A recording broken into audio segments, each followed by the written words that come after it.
오늘 24일입니다. 어제 23일 이런저런 일이 많이 있었습니다. 한두 가지 전달해드리고 그 다음에 본론으로 헌법재판소 탄핵 소추안 수정 이 문제가 얼마나 중요한 영향을 미치는지 이것을 좀 설명해드릴까 합니다. 목동에 있는 방송심의위원회가 있습니다. 거기 지금 외국 시민 여러분이 5일이 넘도록 철야 농성을 하고 있습니다. 빨리 태블릿 PC 조작 혐의 이 심의 요청한 거 심의를 해달라 이런 것이지요.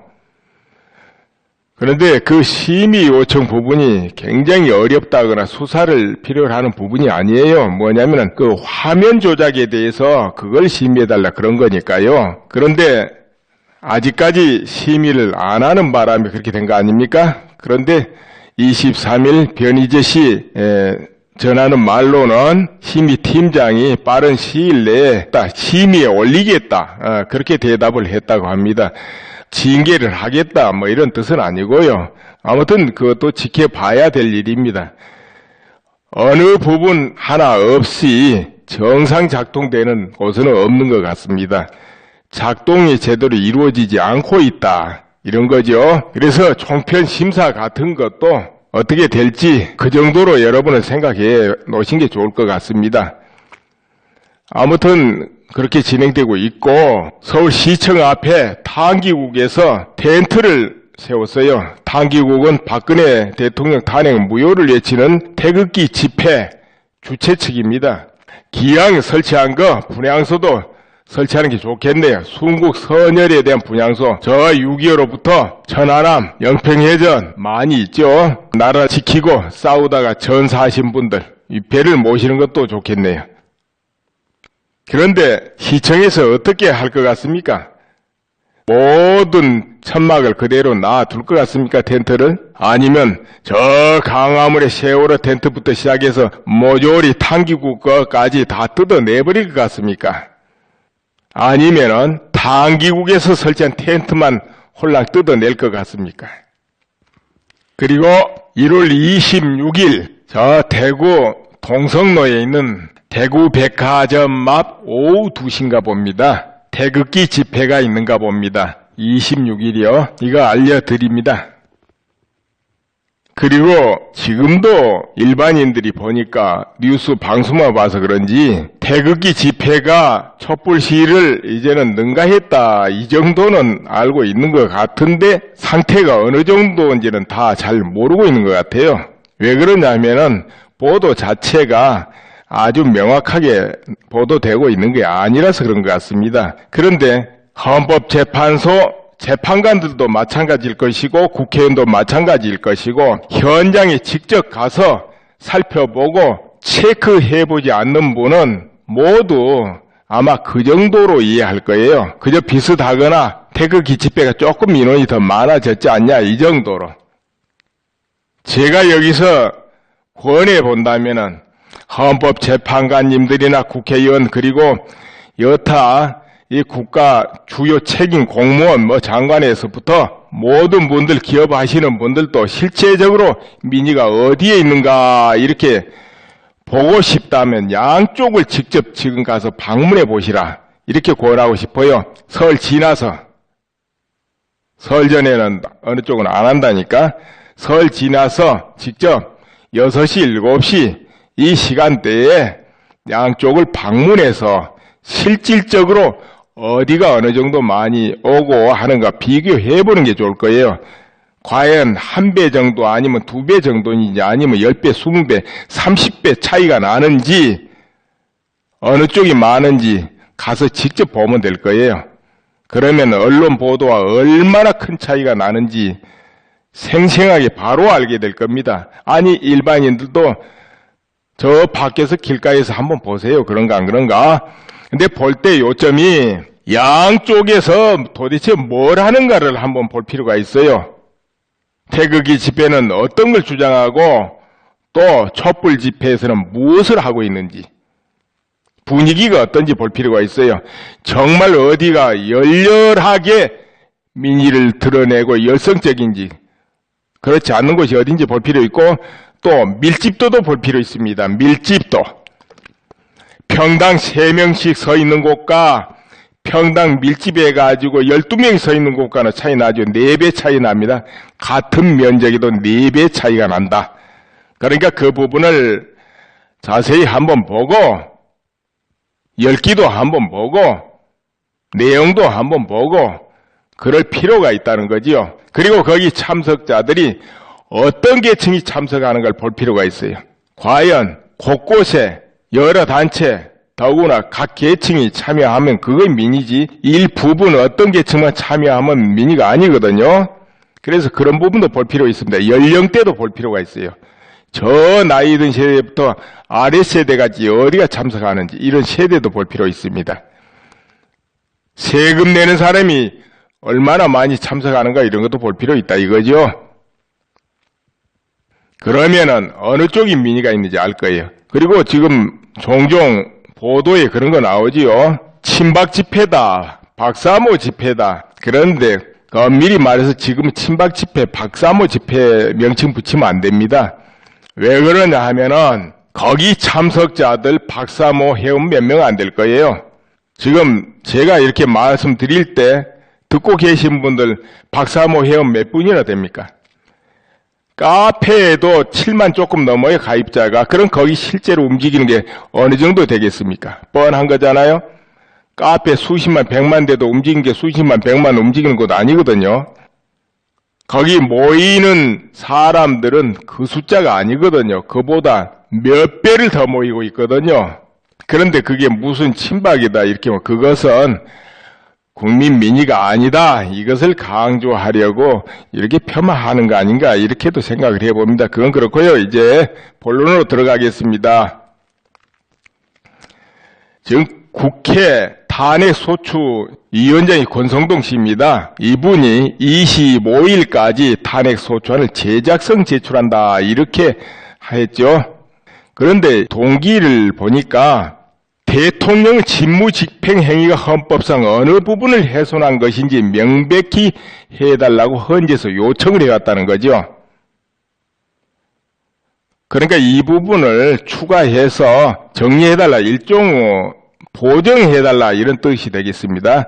그래서 그걸 하는데 문제는 지금까지 보도로 볼 때는 법률 8가지 사안이 있습니다. 이 소추안 가결에 그 중에서 죄명을 뺀다는 거죠. 죄명을 빼고 그건 행사재판에서 다투기를 하고 지금 헌법재판에서는 박 대통령 헌법 위반 사항만 가지고 다투겠다는 거예요. 심판을 진행하겠다는 거. 그렇게 되면은 빨리 심리가 끝나니까 이렇게 해서 그걸 다투려 하는데 문제는 국회에서 이 탄핵 소추안을 가결할 때 어떻게 했겠습니까? 국회의원들이 모두 그런 모든 구체적인 걸 다 살펴보고 그래서 가결이 임했잖아요.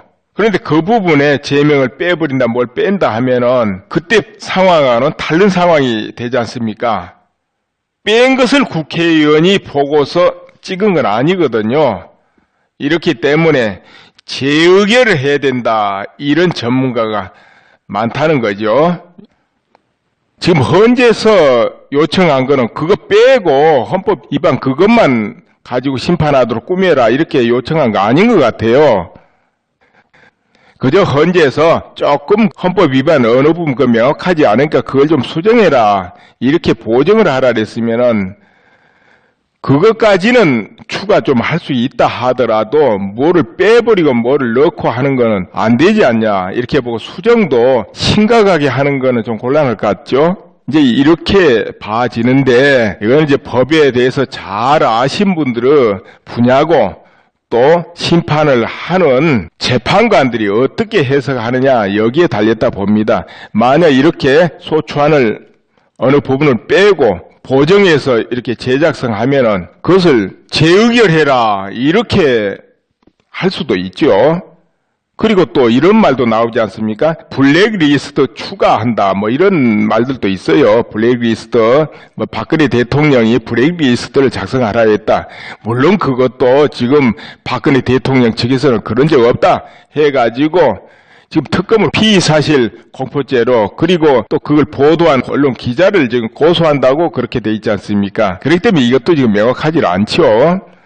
그런데 그 부분도 만약에 추가를 한다면 그것도 우리가 상식선에서는 당연히 국회 재의결 대상이 된다 이렇게 봐지는데 글쎄요. 이거를 여러분 이제 이해하시고요. 그리고 또 추가를 한다. 어떤 사안을 재판 도중에 추가한다. 이런 것이 또 받아들여질 수 없고 그것도 재의결해야 된다. 이런 전문가들이 많다는 거. 그 정도만 이해하세요. 권성동 위원장은 또 그렇게 해석 안 할 수도 있죠.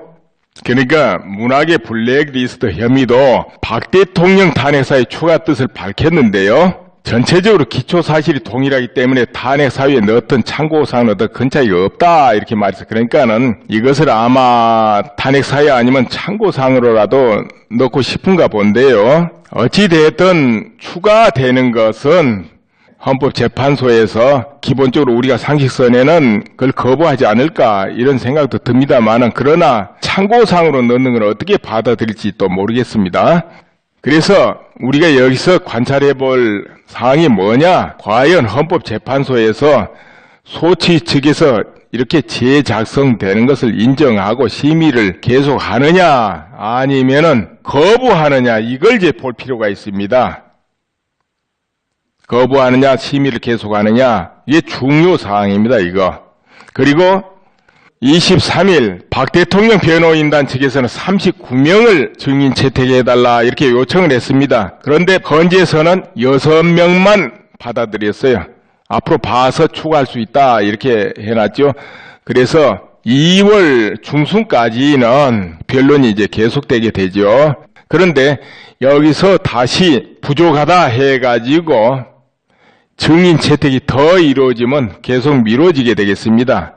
그렇게 현재 39명 중 6명만 채택됐습니다. 6명만. 그게 여기서 또 초점이 과연 증인 채택을 추가로 하느냐 안 하느냐 이게 좀 관찰 대상이고 25일 국회 탄핵 소추위원단이 제출하는 그것이 인정되느냐 안 되느냐 이게 굉장히 중대 사안이 됩니다.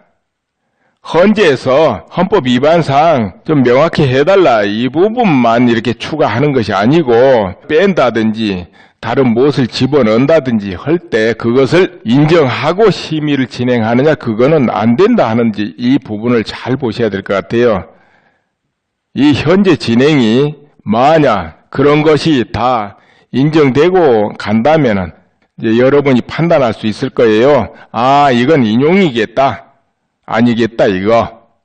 그래서 제가 아무것도 모르지만 조언을 드린다면 탄기국에서는 태극기 집회를 하는데 토요일날 대대적으로 하는 거 인원이 더 늘어가도록 2배 정도 늘도록 그렇게 늘 분위기를 조성해 가는 게 좋을 것 같고요. 그러나 지금 헌법재판소가 굉장히 화급하고 기각이냐 인용이냐 이 결정은 엄청난 차이거든요. 그렇기 때문에 목요일이나 화요일 변론이 있을 때 정말 대대적으로 헌법재판소 앞에서 시위를 할 필요가 있지 않겠냐 싶어요. 뭐 헌법재판소 앞에서 하든 헌법재판관 집 앞에서 하든 간에 어떻게 하든지 이런 문제는 인정하면 안 된다. 저런 문제는 인정해 주라. 졸속하게 하지 말라. 등등 여러 가지 구체적으로 민의를 전달할 필요가 있어요. 뭐 탄핵 기각, 탄핵 무효 이렇게만 외칠 건 아니고 구체적으로 대표들이 가서 전달할 수도 있고 수많은 시대들이 밖에서 기다리면서 이런 방법도 있죠. 물론 국회도 하급해요. 다 연결되어 있기 때문에. 그렇지만은 헌법재판소는 너무 그쪽인 급한 곳이에요. 여러분 제 말씀을 지금 듣고 있는 분도 생각을 한번 해보세요. 어느 부분이 지금 굉장히 중요한지. 아무래도 빨리 탄핵 인용을 끝내고 다음 단계를 진행하려고 계획하시고 있는 분들은 주로 어디에 압력을 넣겠습니까? 뻔한 거 아니에요? 그런데 그 압력에 인간은 누구도 약해지게 마련입니다. 누구라도 아무리 강심장 가지고 있어도 그 여파가 너무 크기 때문에 결정의 여파가 그렇기 때문에 어느 쪽이 강하게 주장하는 게 맞냐 이것은 심각한 영향을 미치는 거죠. 그것도 주장이 명확해야 되죠. 당연히 설득력이 있어야 되겠죠. 예, 지금 그 부분이 상당히 큰 문제다. 이런 것을 조언을 한번 드리고 싶어요. 헌법재판소 탄핵소추 문제는 이 정도 해놓고요. 박근혜 대통령 변호인단 측에서 한 언론과 특검 관계자를 좀 전에 언급을 해드렸지 않습니까? 근데 앞으로 청와대에서 허위 보도에 관해서 아마 적극적으로 대응을 할 것 같습니다. 허위 보도에 관해서 지금까지 수많은 언론에서 가지가지 보도가 나왔는데 각 신문사 방송에서 경쟁을 하게 되거든요. 그러다 보면은 자꾸 오보도 더 나올 수 있고 또 검증이 안 되고 근거가 좀 야간데도 막 보도를 하게 되죠. 그러다 보면 어떻게 됩니까? 그게 허위 보도가 되기 쉽죠. 그런데 여기에 더하여 어떤 목표가 딱 정해지면은 그때는 이제 싸움인데요. 그렇게 되면 어떻게 됩니까? 보도가 이제 공정성이 사라져버리게 되지 않습니까?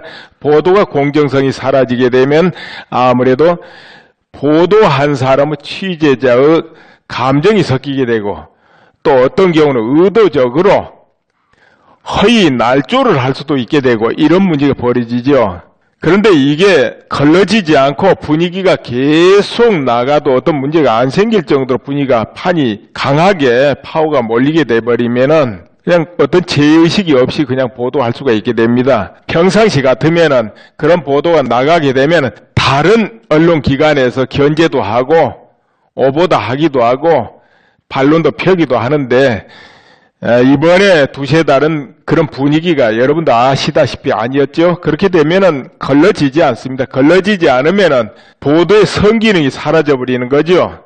그래서 이런 부분을 언론기관에서도 자성하고 좀 더 자중하고 정말 근거 있고 팩트가 분명한 것을 보도하도록 노력을 했으면 좋겠어요. 그게 국가를 위해서도 그렇고 국가 경제를 위해서도 그렇고 모든 사람을 위해서도 다 그렇다고 봅니다. 그런데 언론이 소중하고 또 강력한 까닭이 무엇이겠습니까? 공정한 보도에 의해서 많은 국민들이 그걸 믿고 정보를 습득해 주기 때문에 언론이 힘이 있고 필이 칼보다 강하다 이런 소리 듣는 거 아닙니까?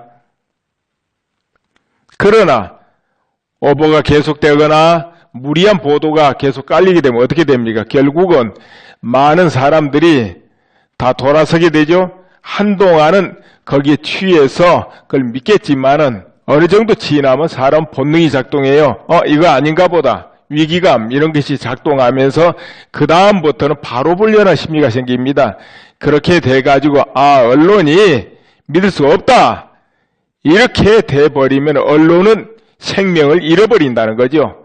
무슨 의미가 있겠습니까? 그때는 아무 힘도 없는 게 언론입니다.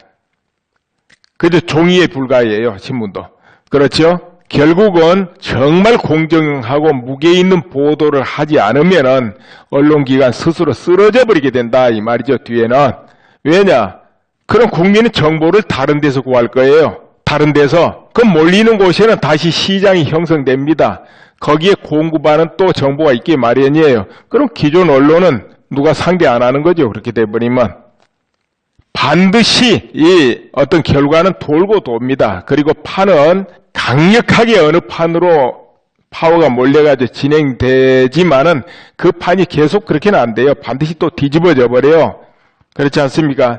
뒤집어졌을 때는 사소한 보도도 다 범죄로 심판받을 수가 있어요. 그렇기 때문에 정말 자성해야 될 것 같고 특히 대통령에 대한 보도는 그 박근혜 대통령 개인의 문제가 아닌 경우가 생겨요. 개인의 문제면 단순하게 명예훼손 아니면 출판물에 의한 명예훼손 아니면 허위 사실 적시에 의한 명예훼손 이렇게 그렇게 되겠지만은 대통령 직위하고 연관이 될 때는 자칫하면 큰 문제가 발생할 수도 있죠. 어떻게 보는 시각에 따라서는.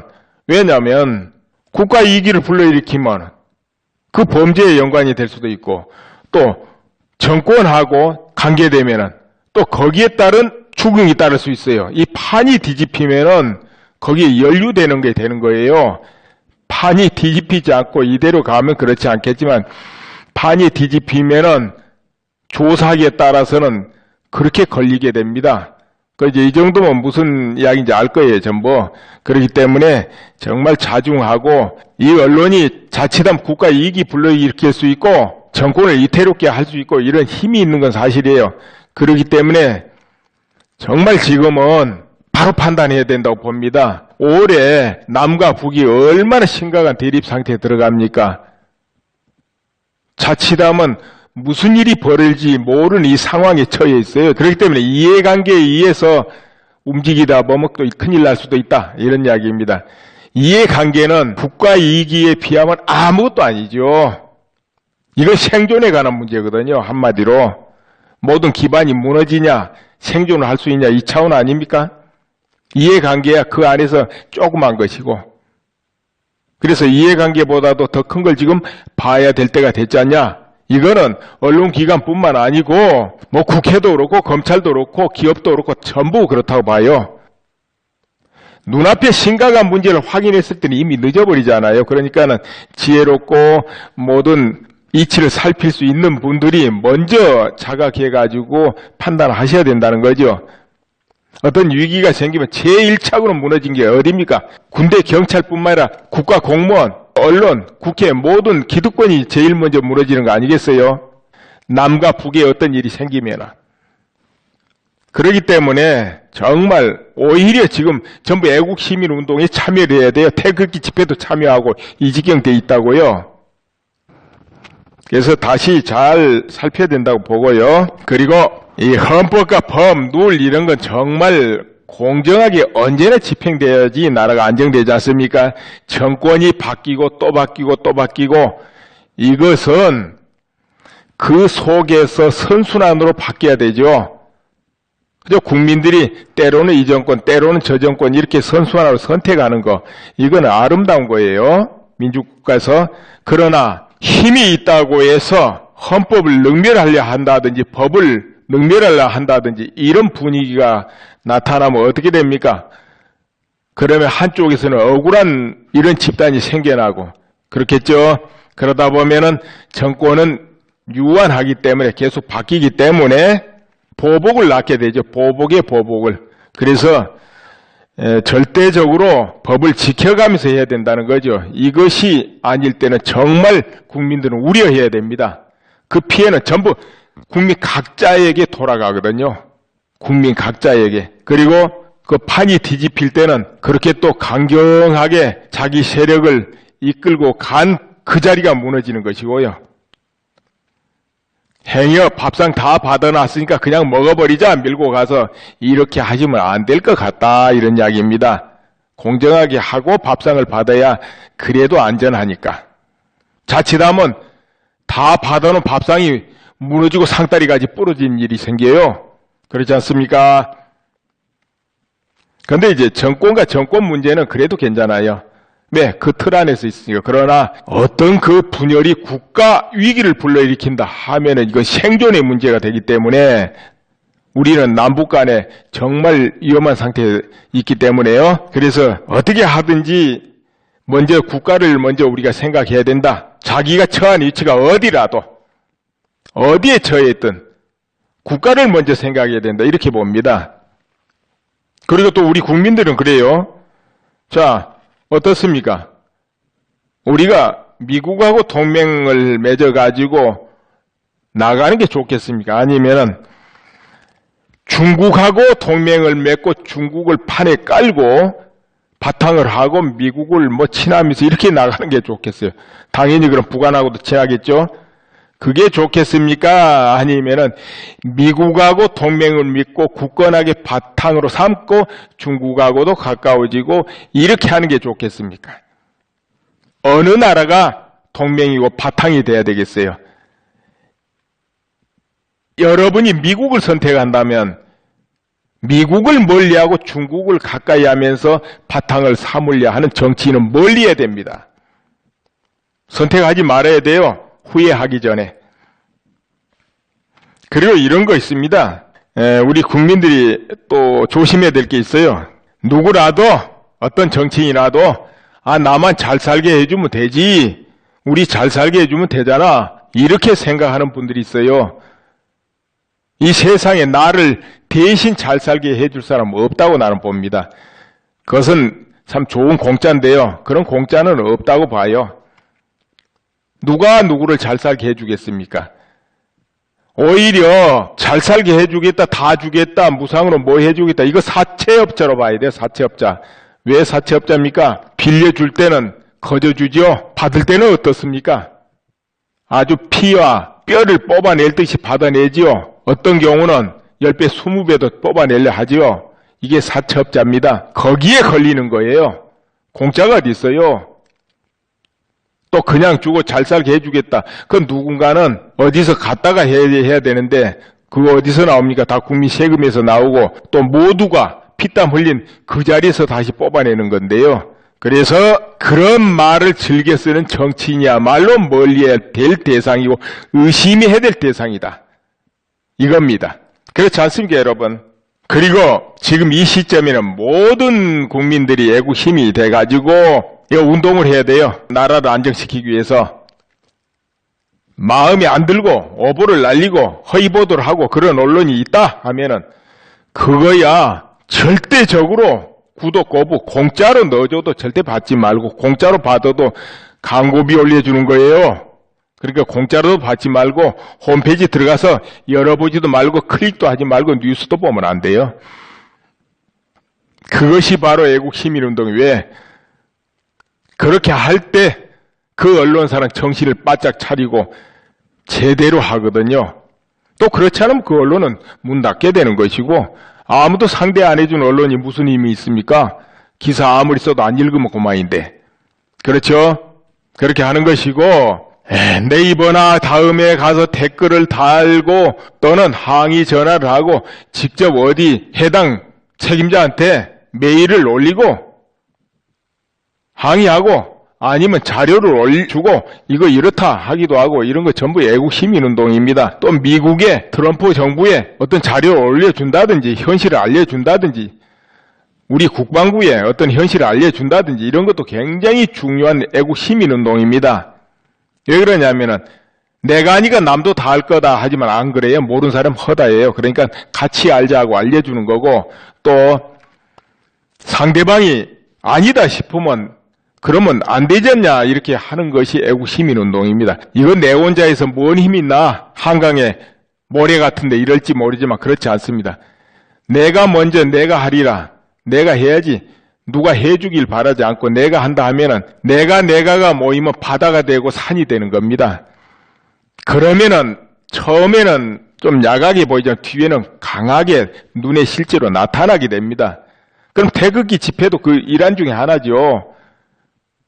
그러나 직접 문 앞에 하는 게 뭡니까? 집 앞에서 시위하는 것도 문 앞이지만은 바로 당사자들한테 전하고 항의하고 메시지 올리고 이런 게 눈앞에, 그렇게 중요한 겁니다. 굉장히 영향을 미쳐요. 어떤 판사가 뭔가 잘못했다, 영장 발부가 마음에 안 든다, 그럼 항의하는 거고 잘하면 칭찬하는 거고 그러는 거예요. 메시지로 보내든 뭘로 하든.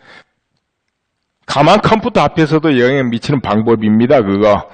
그러니까 애국시민운동은 여러 가지가 있다는 거죠. 그것이 궁극적으로는 한국을 위하고 개개인 자신을 위하는 거죠. 이런 운동에는 기업도 다 참여해야 됩니다. 기업도. 일각에서는 공개적으로 기업 쪼개버리겠다, 해체하겠다 이렇게 하고 있잖아요. 흔히 나라를 걱정하고 애국 시민들 그런 소리 합니까? 절대로 안 하잖아요. 모두 자유, 평화, 현 체제 이런 것을 존중하기 때문에. 그럼 그 존중한 세력하고 같이 힘을 합해야 되는 거 아니에요? 오늘 이 정도 하고 마음 다루는 거, 이 불안정시 없애는 거 조금 해볼 거예요. 요즘 자꾸 불안하다는 분들이 있어요. 불안하다. 그래서 또 두 번째로 의욕이 없어지거나 불안해지거나 두근대거나 이런 분을 위해서 짧게 한 말씀 드릴까 합니다.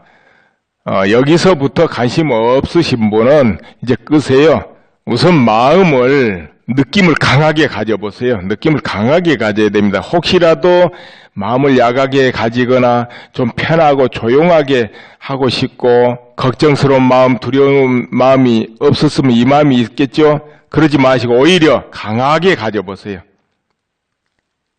그리고 마음이 약해지고 겁이 많아지면 그 에너지를 바꿔야 됩니다. 그때는 뭘로 바꾸느냐? 분노로 바꾸셔야 돼요. 그렇게 하면 중립이 되면서 두려움이 없어지게 됩니다. 자, 그러니까 마음을 자신 있게 당당하게 가지고 우선 얼굴도 몸도 웃어야 됩니다. 혹시 찡그리거나 우울하게 가지면은 기혈순환이 잘 안 되기 때문에 더 불안이 더 심해져요. 자, 죽어도 웃고 죽자 하는 기분으로 눈도 웃고 입도 웃고 몸도 웃으세요. 표정을 그렇게 잡아보세요. 마음도 그렇게 하고 억지로 해도 됩니다. 억지로 해도 차츰 느낌이 그와 같이 될 거예요. 같이 해보는 거예요, 전부가. 그럼 쉬우니까 같이 느끼고 같이 해보는 겁니다. 혼자 하는 게 아니고 같이 느끼고 같이 해봅니다. 뭐 그 방법이 뭐야 그런 거 신경 쓰지 마세요. 그냥 느낀 대로 해보면 돼요. 쉽게. 그 방법 알 필요 없습니다. 그리고 높이는 이 목 아래로 잡아보세요. 그리고 거기서부터 배 앞에까지 허공을 바라보세요. 자, 이제 눈으로 바라보지 말고 생각으로만 바라보세요. 생각으로만 그 허공을 바라보세요. 저 멀리 바라볼 거 아니고 몸 앞에 그냥 바라보세요. 그 범위도 좁게 하지 말고 좀 넓게 하세요. 범위도 넓게. 몸 앞에 바라보시고 범위도 좀 넓게 하세요.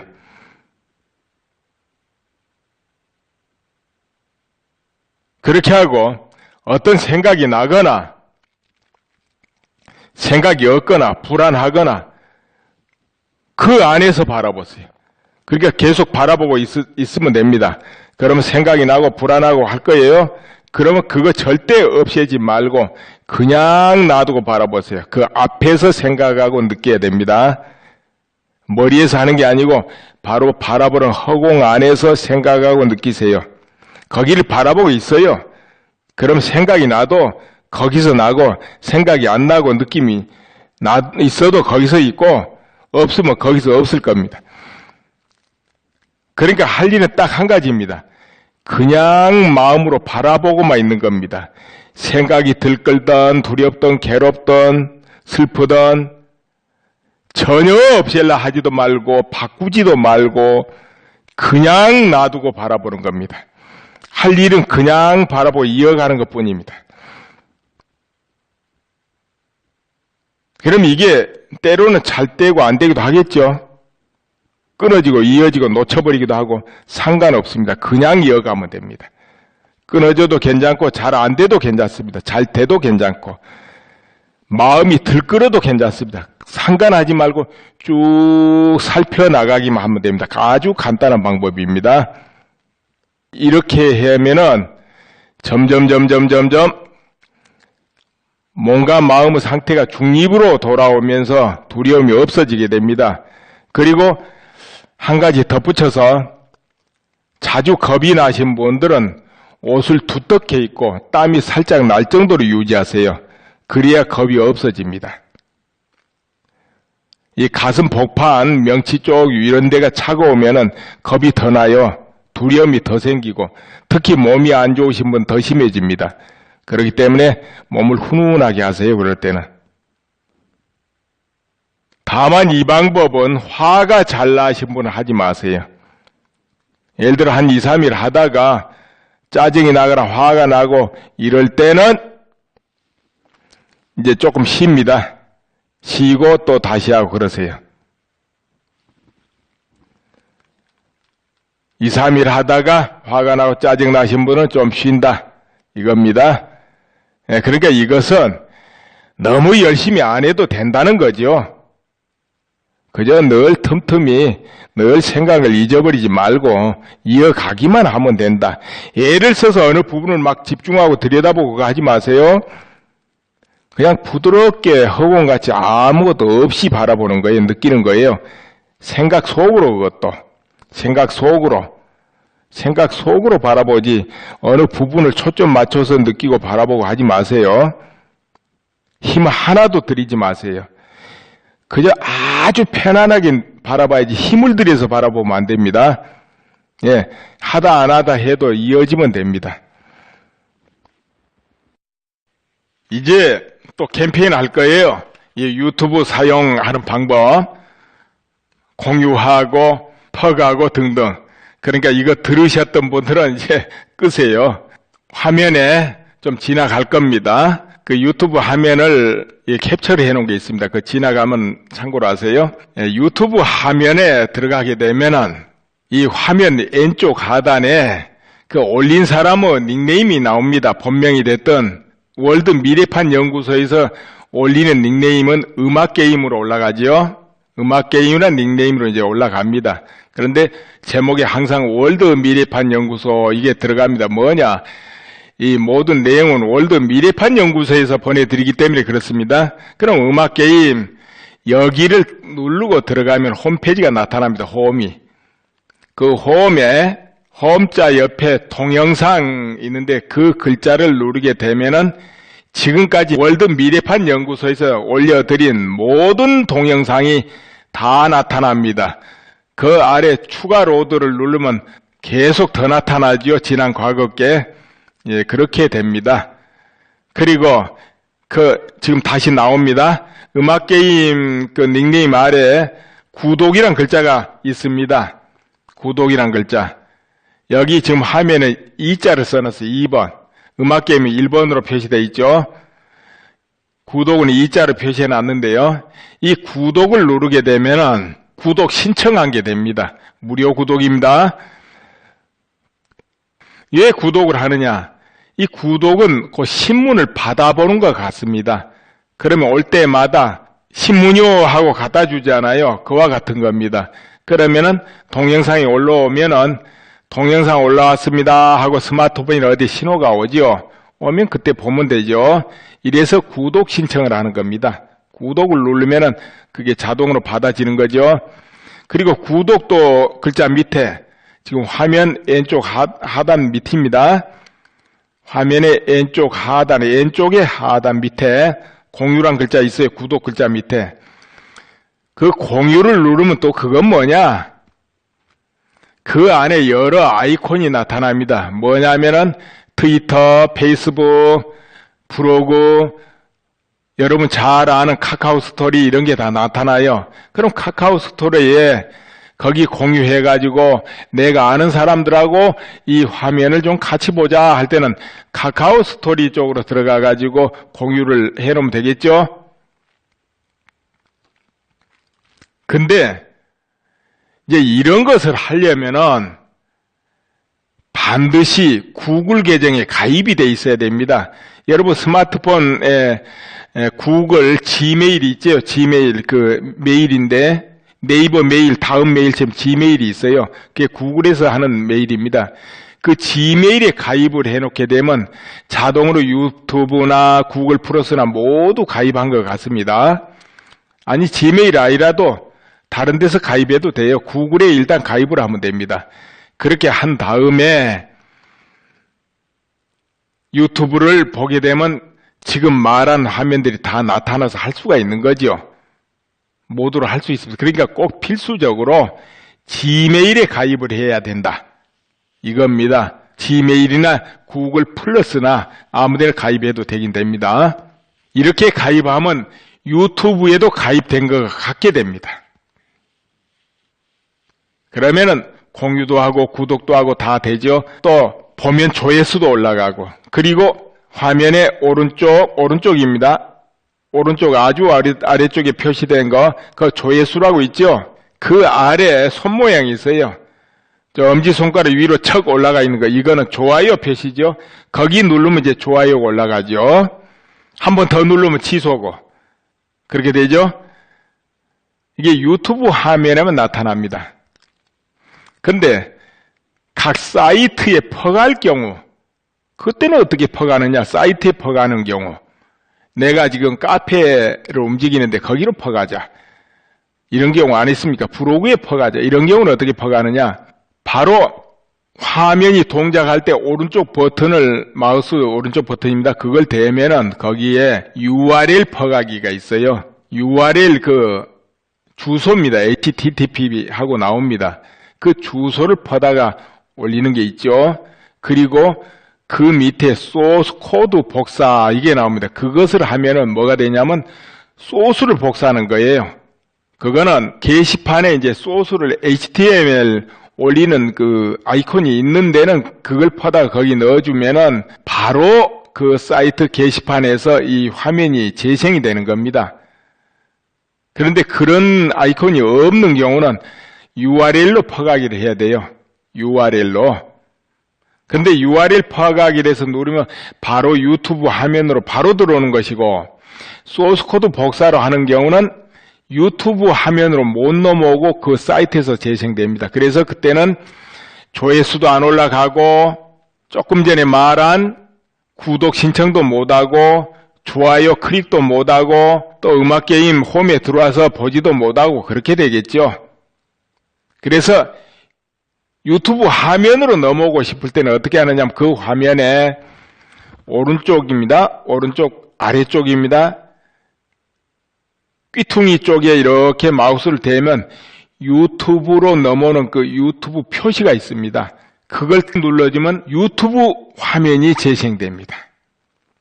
자기가 보고자 하는 화면이 거기서 나와요. 그러면 그 밑에를 보면은 조금 전에 말한 것이 다 표시되어 있을 겁니다.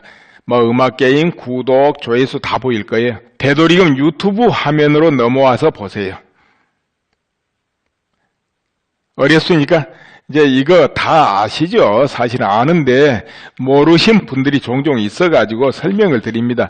그러니까 잘 모르겠으면 이 부분을 다시 돌려서 또 보세요. 이렇게 쭉 지나가잖아요. 이렇게 진행되는 거, 막대기. 그걸 이렇게 뒤로 해가지고 보세요. 반복해서 보시면 아실 겁니다. 네, 어느 쪽이 많은지 가서 직접 보면 될 거예요. 그러면 언론 보도와 얼마나 큰 차이가 나는지 생생하게 바로 알게 될 겁니다. 아니, 일반인들도 저 밖에서 길가에서 한번 보세요. 그런가 안 그런가? 근데 볼 때 요점이 양쪽에서 도대체 뭘 하는가를 한번 볼 필요가 있어요. 태극기 집회는 어떤 걸 주장하고 또 촛불 집회에서는 무엇을 하고 있는지 분위기가 어떤지 볼 필요가 있어요.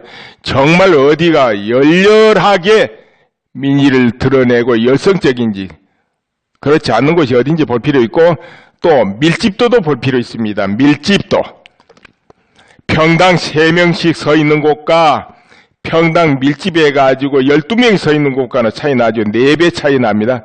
같은 면적에도 4배 차이가 난다. 그러니까 그 부분을 자세히 한번 보고 열기도 한번 보고 내용도 한번 보고 그럴 필요가 있다는 거지요. 그리고 거기 참석자들이 어떤 계층이 참석하는 걸 볼 필요가 있어요. 과연 곳곳에 여러 단체 더구나 각 계층이 참여하면 그게 민의지 일부분 어떤 계층만 참여하면 민의가 아니거든요. 그래서 그런 부분도 볼 필요가 있습니다. 연령대도 볼 필요가 있어요.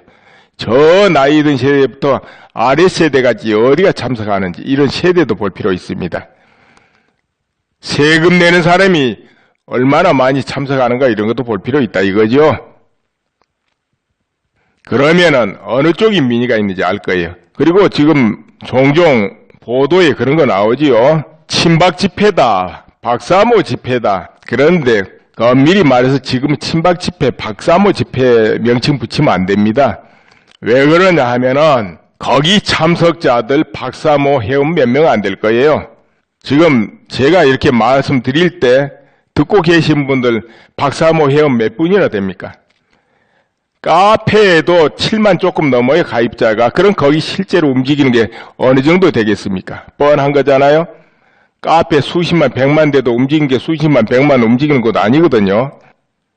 거기 모이는 사람들은 그 숫자가 아니거든요. 그보다 몇 배를 더 모이고 있거든요. 그런데 그게 무슨 친박이다, 이렇게 그것은 국민 민의가 아니다. 이것을 강조하려고 이렇게 폄하하는 거 아닌가 이렇게도 생각을 해봅니다. 그건 그렇고요. 이제 본론으로 들어가겠습니다. 지금 국회 탄핵소추 위원장이 권성동 씨입니다. 이분이 25일까지 탄핵소추안을 제작성 제출한다 이렇게 했죠. 그런데 동기를 정치인이야말로 멀리해야 될 대상이고 의심해야 될 대상이다. 이겁니다. 그렇지 않습니까, 여러분? 그리고 지금 이 시점에는 모든 국민들이 애국힘이 돼가지고 운동을 해야 돼요. 나라를 안정시키기 위해서. 마음에 안 들고 오보를 날리고 허위보도를 하고 그런 언론이 있다 하면은 그거야 절대적으로 구독 거부 공짜로 넣어줘도 절대 받지 말고 공짜로 받아도 광고비 올려주는 거예요. 그러니까 공짜로도 받지 말고 홈페이지 들어가서 열어보지도 말고 클릭도 하지 말고 뉴스도 보면 안 돼요. 그것이 바로 애국시민운동이 왜 그렇게 할 때 그 언론사는 정신을 바짝 차리고 제대로 하거든요. 또 그렇지 않으면 그 언론은 문 닫게 되는 것이고 아무도 상대 안 해준 언론이 무슨 힘이 있습니까? 기사 아무리 써도 안 읽으면 그만인데. 그렇죠? 그렇게 하는 것이고 네이버나 다음에 가서 댓글을 달고 또는 항의 전화를 하고 직접 어디 해당 책임자한테 메일을 올리고 항의하고 아니면 자료를 올려주고 이거 이렇다 하기도 하고 이런 거 전부 애국시민운동입니다. 또 미국의 트럼프 정부에 어떤 자료를 올려준다든지 현실을 알려준다든지 우리 국방부에 어떤 현실을 알려준다든지 이런 것도 굉장히 중요한 애국시민운동입니다. 왜 그러냐면은 내가 아니까 남도 다 알 거다 하지만 안 그래요. 모르는 사람 허다예요. 그러니까 같이 알자고 알려주는 거고 또 상대방이 아니다 싶으면 그러면 안 되지 않냐 이렇게 하는 것이 애국시민운동입니다. 이건 내 혼자에서 뭔 힘이 있나 한강에 모래 같은데 이럴지 모르지만 그렇지 않습니다. 내가 먼저 내가 하리라 내가 해야지 누가 해주길 바라지 않고 내가 한다 하면은 내가가 모이면 바다가 되고 산이 되는 겁니다. 그러면은 처음에는 좀 약하게 보이지만 뒤에는 강하게 눈에 실제로 나타나게 됩니다. 그럼 태극기 집회도 그 일환 중에 하나죠. 그러나 직접 문 앞에 하는 게 뭡니까? 집 앞에서 시위하는 것도 문 앞이지만은 바로 당사자들한테 전하고 항의하고 메시지 올리고 이런 게 눈앞에 그렇게 중요한 겁니다. 굉장히 영향을 미쳐요. 어떤 판사가 뭔가 잘못했다. 영장 발부가 마음에 안 든다. 그럼 항의하는 거고 잘하면 칭찬하는 거고 그러는 거에 메시지로 보내든 뭘로 하든 가만 컴퓨터 앞에서도 영향을 미치는 방법입니다. 그거. 그러니까 애국시민운동은 여러 가지가 있다는 거죠. 그것이 궁극적으로는 한국을 위하고 개개인 자신을 위하는 거죠. 이런 운동에는 기업도 다 참여해야 됩니다. 기업도. 이런 것이 작동하면서 그 다음부터는 바로 불려는 심리가 생깁니다. 그렇게 돼가지고 언론이 믿을 수 없다. 이렇게 돼버리면 언론은 생명을 잃어버린다는 거죠. 무슨 의미가 있겠습니까? 그때는 아무 힘도 없는 게 언론입니다. 그저 종이에 불과해요. 신문도. 그렇죠? 결국은 정말 공정하고 무게 있는 보도를 하지 않으면은 언론기관 스스로 쓰러져 버리게 된다 이 말이죠. 뒤에는. 왜냐? 그럼 국민은 정보를 다른 데서 구할 거예요. 다른 데서. 그럼 몰리는 곳에는 다시 시장이 형성됩니다. 거기에 공급하는 또 정보가 있기 마련이에요. 그럼 기존 언론은 누가 상대 안 하는 거죠. 그렇게 돼버리면. 반드시 이 어떤 결과는 돌고 돕니다. 그리고 판은 강력하게 어느 판으로 파워가 몰려가지고 진행되지만은 그 판이 계속 그렇게는 안 돼요. 반드시 또 뒤집어져 버려요. 그렇지 않습니까? 뒤집어졌을 때는 사소한 보도도 다 범죄로 심판받을 수가 있어요. 그렇기 때문에 정말 자성해야 될 것 같고 특히 대통령에 대한 보도는 그 박근혜 대통령 개인의 문제가 아닌 경우가 생겨요. 개인의 문제면 단순하게 명예훼손 아니면 출판물에 의한 명예훼손 아니면 허위사실 적시에 의한 명예훼손 이렇게 그렇게 되겠지만은 대통령 직위하고 연관이 될 때는 자칫하면 큰 문제가 발생할 수도 있죠. 어떻게 보는 시각에 따라서는.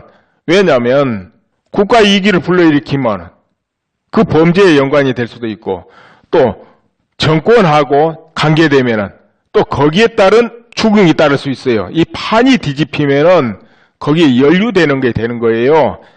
판이 뒤집히지 않고 이대로 가면 그렇지 않겠지만, 판이 뒤집히면은 조사하기에 따라서는 그렇게 걸리게 됩니다. 이제 이 정도면 무슨 이야기인지 알 거예요, 전부. 그렇기 때문에 정말 자중하고, 이 언론이 자칫하면 국가 이익이 불러일으킬 수 있고, 정권을 이태롭게 할 수 있고, 이런 힘이 있는 건 사실이에요. 그렇기 때문에 정말 지금은 바로 판단해야 된다고 봅니다. 올해 남과 북이 얼마나 심각한 대립 상태에 들어갑니까? 자칫하면 무슨 일이 벌어질지 모르는 이 상황에 처해 있어요. 그렇기 때문에 이해관계에 의해서 움직이다 보면 또 큰일 날 수도 있다. 이런 이야기입니다. 이해관계는 국가 이익에 비하면 아무것도 아니죠. 이건 생존에 관한 문제거든요. 한마디로.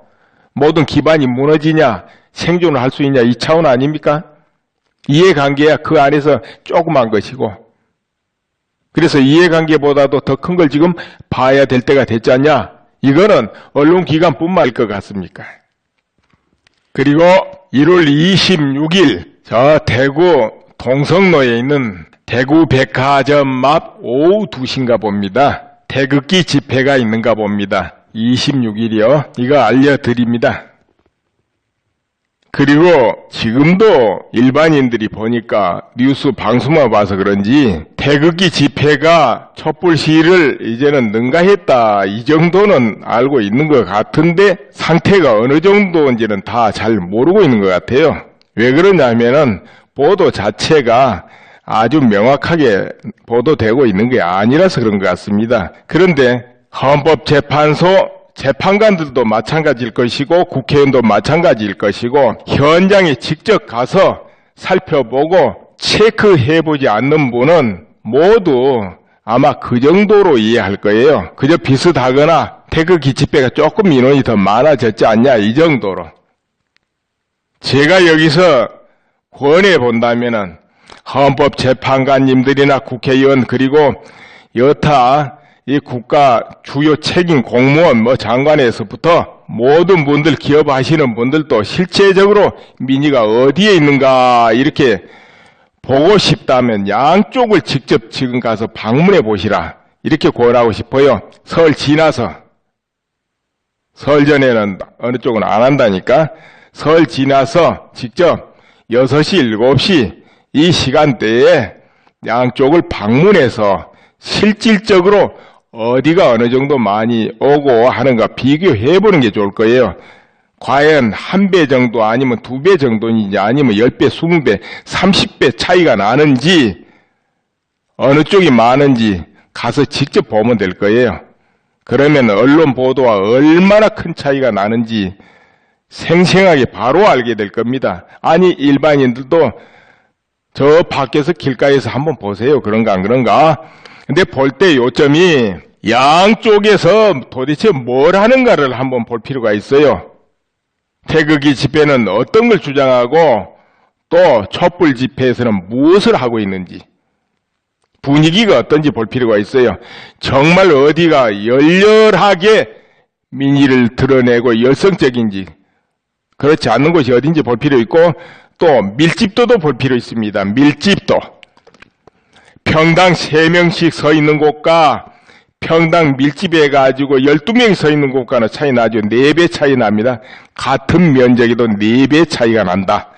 그러니까 그 부분을 자세히 한번 보고 열기도 한번 보고 내용도 한번 보고 그럴 필요가 있다는 거지요. 보면 되죠. 이래서 구독 신청을 하는 겁니다. 구독을 누르면은 그게 자동으로 받아지는 거죠. 그리고 구독도 글자 밑에 지금 화면 왼쪽 하단 밑입니다. 화면의 왼쪽 하단에 왼쪽에 하단 밑에 공유란 글자 있어요. 구독 글자 밑에. 그 공유를 누르면 또 그건 뭐냐? 그 안에 여러 아이콘이 나타납니다. 뭐냐면은 트위터, 페이스북, 블로그, 여러분 잘 아는 카카오 스토리 이런 게 다 나타나요. 그럼 카카오 스토리에 거기 공유해가지고 내가 아는 사람들하고 이 화면을 좀 같이 보자 할 때는 카카오 스토리 쪽으로 들어가가지고 공유를 해놓으면 되겠죠? 근데 이제 이런 것을 하려면은 반드시 구글 계정에 가입이 돼 있어야 됩니다. 여러분 스마트폰에 구글 지메일이 있죠? 지메일 그 메일인데 네이버 메일, 다음 메일처럼 지메일이 있어요. 그게 구글에서 하는 메일입니다. 그 지메일에 가입을 해놓게 되면 자동으로 유튜브나 구글 플러스나 모두 가입한 것 같습니다. 아니 지메일 아니라도 다른 데서 가입해도 돼요. 구글에 일단 가입을 하면 됩니다. 그렇게 한 다음에 유튜브를 보게 되면 지금 말한 화면들이 다 나타나서 할 수가 있는 거죠. 모두로 할 수 있습니다. 그러니까 꼭 필수적으로 지메일에 가입을 해야 된다. 이겁니다. 지메일이나 구글 플러스나 아무데나 가입해도 되긴 됩니다. 이렇게 가입하면 유튜브에도 가입된 것 같게 됩니다. 그러면은 공유도 하고 구독도 하고 다 되죠. 또 보면 조회수도 올라가고 그리고 화면의 오른쪽입니다. 오른쪽 아주 아래쪽에 표시된 거, 그 조회수라고 있죠? 그 아래 손 모양이 있어요. 저 엄지손가락 위로 척 올라가 있는 거, 이거는 좋아요 표시죠? 거기 누르면 이제 좋아요가 올라가죠? 한 번 더 누르면 취소고. 그렇게 되죠? 이게 유튜브 화면에만 나타납니다. 근데 각 사이트에 퍼갈 경우, 그때는 어떻게 퍼가느냐? 사이트에 퍼가는 경우. 내가 지금 카페를 움직이는데 거기로 퍼가자. 이런 경우 안 있습니까? 블로그에 퍼가자. 이런 경우는 어떻게 퍼가느냐? 바로 화면이 동작할 때 오른쪽 버튼을, 마우스 오른쪽 버튼입니다. 그걸 대면은 거기에 URL 퍼가기가 있어요. URL 그 주소입니다. HTTP 하고 나옵니다. 그 주소를 퍼다가 올리는 게 있죠. 그리고 그 밑에 소스 코드 신문을 받아보는 것 같습니다. 그러면 올 때마다 신문요 하고 갖다 주잖아요. 그와 같은 겁니다. 그러면은 동영상이 올라오면은 동영상 올라왔습니다 하고 스마트폰에 어디 신호가 오죠. 오면 그때 보면 되죠. 이래서 구독 신청을 하는 겁니다. 구독을 누르면은 그게 자동으로 받아지는 거죠. 그리고 구독도 글자 밑에 지금 화면 왼쪽 하단 밑입니다. 화면의 왼쪽 하단에, 왼쪽에 하단 밑에 공유란 글자 있어요. 구독 글자 밑에. 그 공유를 누르면 또 그건 뭐냐? 그 안에 여러 아이콘이 나타납니다. 뭐냐면은 트위터, 페이스북, 블로그, 여러분 잘 아는 카카오 스토리 이런 게 다 나타나요. 그럼 카카오 스토리에 거기 공유해가지고 내가 아는 사람들하고 이 화면을 좀 같이 보자 할 때는 카카오 스토리 쪽으로 들어가가지고 공유를 해놓으면 되겠죠? 근데 이제 이런 것을 하려면은 반드시 구글 계정에 가입이 돼 있어야 됩니다. 여러분 스마트폰에 구글 지메일이 있죠? 지메일 그 메일인데 네이버 메일, 다음 메일처럼 지메일이 있어요. 그게 구글에서 하는 메일입니다. 그 지메일에 가입을 해놓게 되면 자동으로 유튜브나 구글 플러스나 모두 가입한 것 같습니다. 아니 지메일 아니라도 다른 데서 가입해도 돼요. 구글에 일단 가입을 하면 됩니다. 그렇게 한 다음에 유튜브를 보게 되면 지금 말한 화면들이 다 나타나서 할 수가 있는 거죠. 모두로 할 수 있습니다. 그러니까 꼭 필수적으로 지메일에 가입을 해야 된다. 이겁니다. 지메일이나 구글 플러스나 아무데나 가입해도 되긴 됩니다. 이렇게 가입하면 유튜브에도 가입된 것 같게 됩니다. 그러면은 공유도 하고 구독도 하고 다 되죠. 또 보면 조회수도 올라가고 그리고 화면의 오른쪽입니다. 오른쪽 아주 아래쪽에 표시된 거, 그 조회수라고 있죠? 그 아래 손 모양이 있어요. 저 엄지손가락 위로 척 올라가 있는 거, 이거는 좋아요 표시죠? 거기 누르면 이제 좋아요가 올라가죠? 한 번 더 누르면 취소고 그렇게 되죠. 이게 유튜브 화면에만 나타납니다. 근데 각 사이트에 퍼갈 경우, 그때는 어떻게 퍼가느냐? 사이트에 퍼가는 경우, 내가 지금 카페를 움직이는데 거기로 퍼가자, 이런 경우 안 있습니까? 블로그에 퍼가자, 이런 경우는 어떻게 퍼가느냐? 바로 화면이 동작할 때 오른쪽 버튼을, 마우스 오른쪽 버튼입니다. 그거 전하는 말로는 심의 팀장이 빠른 시일 내에 심의에 올리겠다, 그렇게 대답을 했다고 합니다. 징계를 하겠다, 뭐 이런 뜻은 아니고요. 아무튼 그것도 지켜봐야 될 일입니다. 어느 부분 하나 없이 정상 작동되는 곳은 없는 것 같습니다. 작동이 제대로 이루어지지 않고 있다, 이런 거죠. 그래서 총편 심사 같은 것도 어떻게 될지 그 정도로 여러분은 생각해 놓으신 게 좋을 것 같습니다.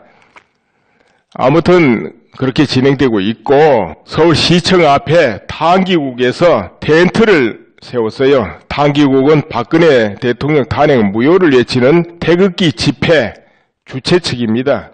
기왕 설치한 거 분향소도 설치하는 게 좋겠네요. 순국 선열에 대한 분향소, 저 6.25로부터 천안함, 영평해전 많이 있죠. 나라 지키고 싸우다가 전사하신 분들, 이 배를 모시는 것도 좋겠네요.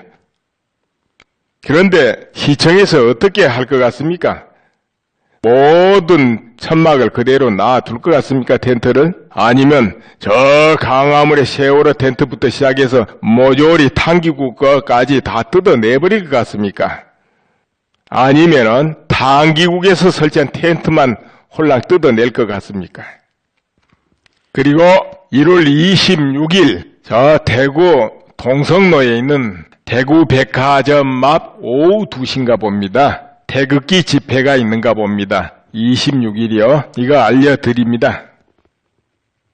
그리고 지금도 일반인들이 보니까 뉴스 방송만 봐서 그런지 태극기 집회가 촛불 시위를 이제는 능가했다, 이 정도는 알고 있는 것 같은데 상태가 어느 정도인지는 다 잘 모르고 있는 것 같아요.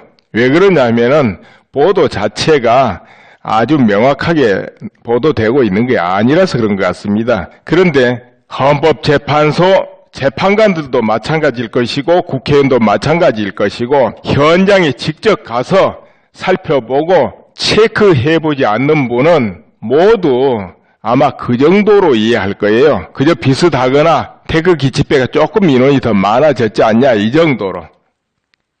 제가 여기서 권해본다면은 헌법재판관님들이나 국회의원 그리고 여타 이 국가 주요 책임 공무원 장관에서부터 모든 분들, 기업 하시는 분들도 실제적으로 민의가 어디에 있는가 이렇게 보고 싶다면 양쪽을 직접 지금 가서 방문해 보시라, 이렇게 권하고 싶어요. 설 지나서, 설 전에는 어느 쪽은 안 한다니까, 설 지나서 직접 6시, 7시 뭐요? 행여 밥상 다 받아놨으니까 그냥 먹어버리자, 밀고 가서 이렇게 하시면 안 될 것 같다, 이런 이야기입니다.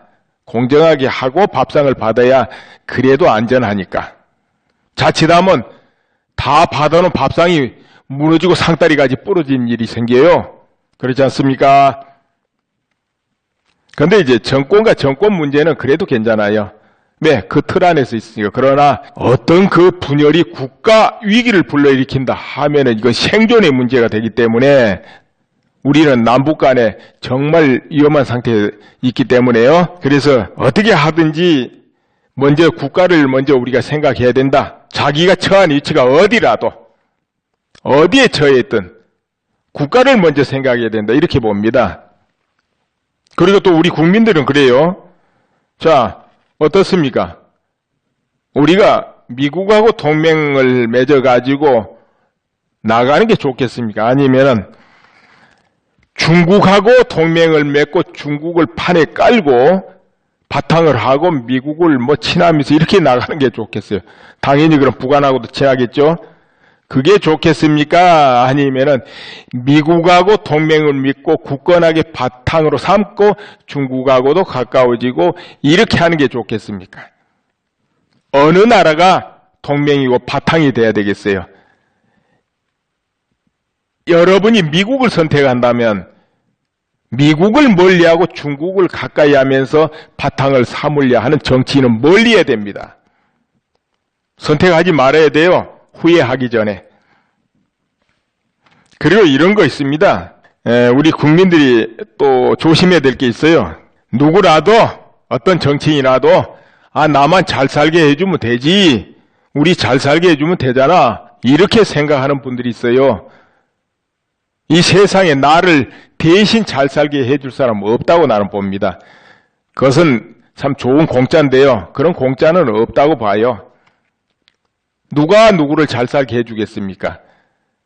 오히려 잘 살게 해주겠다, 다 주겠다, 무상으로 뭐 해주겠다, 이거 사채업자로 봐야 돼요. 사채업자. 왜 사채업자입니까? 빌려줄 때는 거저주죠. 받을 때는 어떻습니까? 아주 피와 뼈를 뽑아낼 듯이 받아내지요. 어떤 경우는 10배, 20배도 뽑아내려 하지요. 이게 사채업자입니다. 거기에 걸리는 거예요. 공짜가 어디 있어요? 또 그냥 주고 잘 살게 해주겠다. 그건 누군가는 어디서 갖다가 해야 되는데 그거 어디서 나옵니까? 다 국민 세금에서 나오고 또 모두가 피땀 흘린 그 자리에서 다시 뽑아내는 건데요. 그래서 그런 말을 즐겨 쓰는 정치인이야말로 멀리해야 될. 시청 앞에 당기국에서 텐트를 세웠어요. 당기국은 박근혜 대통령 탄핵 무효를 외치는 태극기 집회 주최 측입니다. 기왕 설치한 거 분향소도 설치하는 게 좋겠네요. 순국 선열에 대한 분향소. 저 6.25로부터 천안함, 영평해전 많이 있죠. 나라 지키고 싸우다가 전사하신 분들, 이 배를 모시는 것도 좋겠네요. 그런데 시청에서 어떻게 할 것 같습니까? 모든 천막을 그대로 놔둘 것 같습니까? 텐트를? 아니면 저 강화문의 세월호 텐트부터 시작해서 모조리 당기국 거까지 다 뜯어내버릴 것 같습니까? 아니면은 당기국에서 설치한 텐트만 홀랑 뜯어낼 것 같습니까? 그리고 1월 26일 저 대구 동성로에 있는 대구 백화점 앞 오후 2시인가 봅니다. 태극기 집회가 있는가 봅니다. 26일이요. 이거 알려드립니다.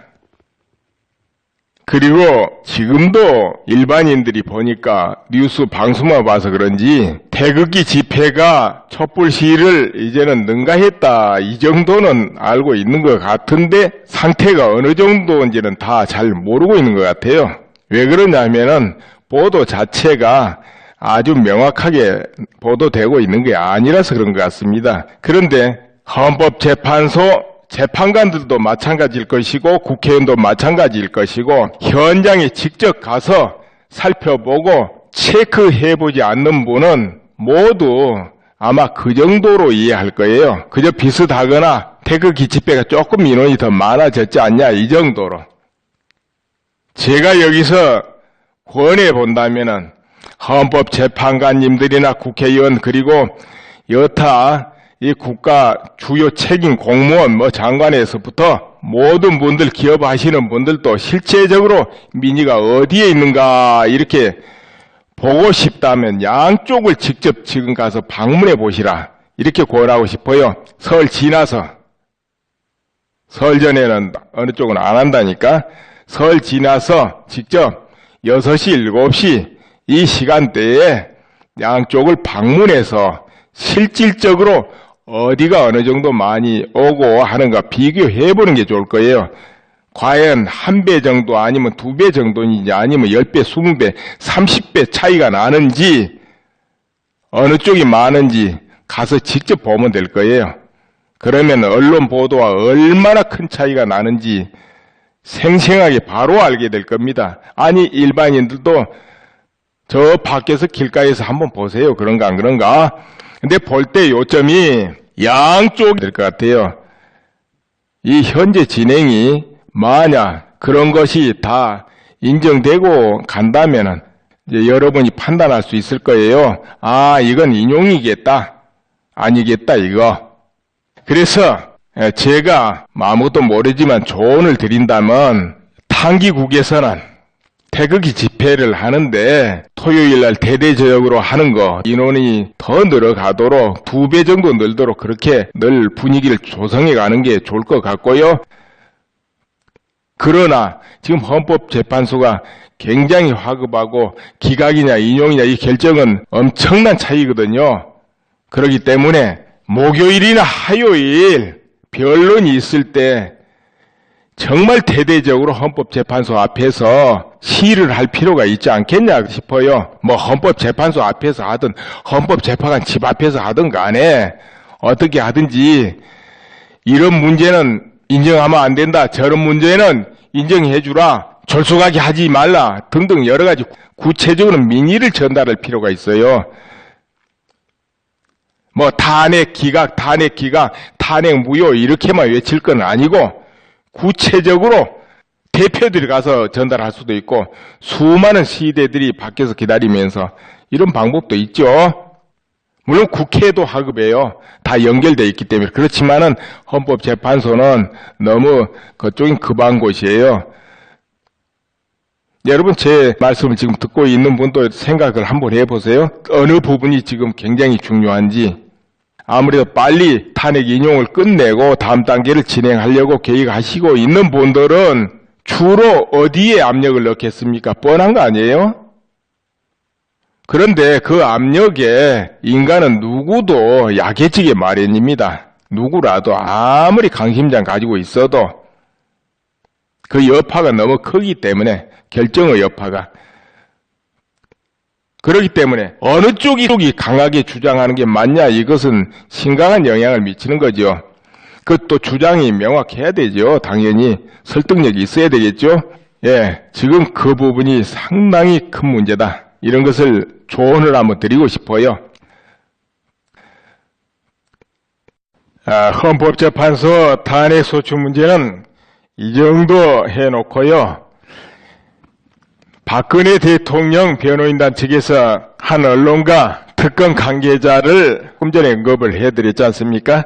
근데 앞으로 청와대에서 허위 보도에 관해서 아마 적극적으로 대응을 할 것 같습니다.